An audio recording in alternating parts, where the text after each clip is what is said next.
TVU Channel makes it simple for anyone to build a new program template, build a new template for live events, or create a template from an existing file within the TVU Channel user interface.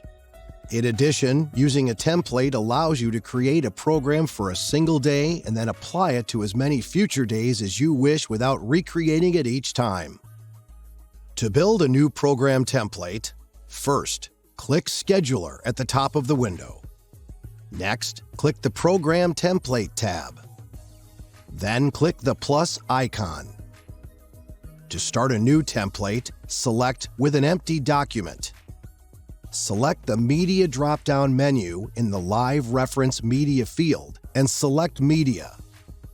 Click the Select drop-down and choose a source in the list, or you may also enter a keyword in the Select field to quickly locate a file.